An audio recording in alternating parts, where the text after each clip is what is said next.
Hello everyone, I am Nitesh Kumar Dubey. So today we will discuss about the written test cutoff of assistant engineers 2013. So in this there are 6 categories starting from the unreserved. So इसमें इस category में हुआ क्या था?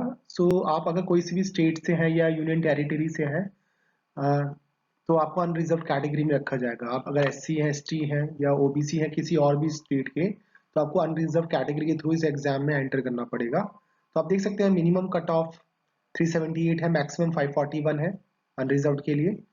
SC के लिए ये 323 है एंड 449 है। ओबीसी के लिए 369 है, मैक्सिमम 498 है। डीएफएफ के लिए that is dependents of freedom fighter, उसके लिए भी एक minimum maximum cut off decide करी है। सो ये रिटर्न की कट ऑफ है।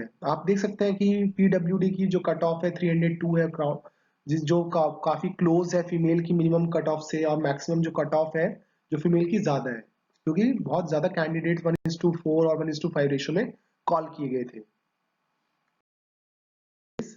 This is the final cut off. So आपको क्या होता है जब आप इंटरव्यू के लिए एंटर करते हैं तो आपसे एक प्रेफरेंस शीट बढ़ाई जाती है। इसमें आपको भरना होता है कि आपकी चॉइस क्या है। इरिगेशन डिपार्टमेंट है पहला आपका, दूसरा आपका माइनर इरिगेशन डिपार्टमेंट है, तीसरा आपका ग्राउंड वाटर डिपार्टमेंट है। आपसे एक चॉइस भराई जाएगी। तो इस टाइम एक न्यू एंट्री आपके पास होगी पीडब्ल्यूडी के लिए, इसमें आपके पास भी एंट्री होगी।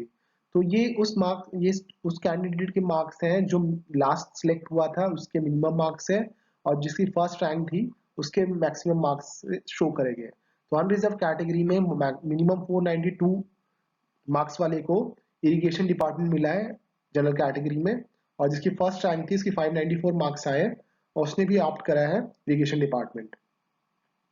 मैक्सिमम मार्क्स था 850। ओके, आप देख सकते हैं कितने वो 600 के आसपास ही मैक्सिमम मार्क्स स्कोर हो रहे हैं। शेड्यूल कास्ट की बात करें तो 419 आ जाता है, मैक्सिमम मार्क्स आते हैं 492। ऐसे ही ओबीसी का भी 454 और मैक्सिमम आ जाते हैं 491। सिर्फ एक ही सीट थी डिपेंडेंट्स ऑफ फ्रीडम फाइटर के लिए, तो उसमें 5 मिनिमम मैक्सिमम सेम थे। पर्सन विद डिसेबिलिटी के लिए 362 मिनिमम रखा गया था और मैक्सिमम रखा गया था 389। फीमेल्स के लिए 279, 487। आप देख सकते हैं आपके पास काफी अच्छी अपॉर्चुनिटी है। अगर आप मूव करते हैं, आप एक फीमेल कैंडिडेट है, सो आपके चांसेस ऑफ सिलेक्शन हाई हो जाते हैं, क्योंकि मैकेनिकल में ज्यादा फीमेल कैंडिडेट नहीं होते हैं। अगर आप होते भी हैं तो उनकी चांसेस सिलेक्शन काफी बढ़ जाते हैं। और there is a 20% horizontal reservation for the females in UP government jobs. Now moving to the minor irrigation department. So आप देख सकते हैं कि डिफरेंस क्या हो रहा है। मैं जब इरिगेशन डिपार्टमेंट की बात करी थी, अब माइनर इरिगेशन की बात कर रहे हैं, जो जिसको लघु सिंचाई विभाग कहते हैं। उसमें अनरिजर्व की जो कट ऑफ थी थोड़ी डिक्रीज हो गई है, क्योंकि इसको जो कैंडिडेट्स थे ने सेकेंडली इसको फॉलो करा था। शेड्यूल कास्ट के लिए में कोई नहीं था इसमें।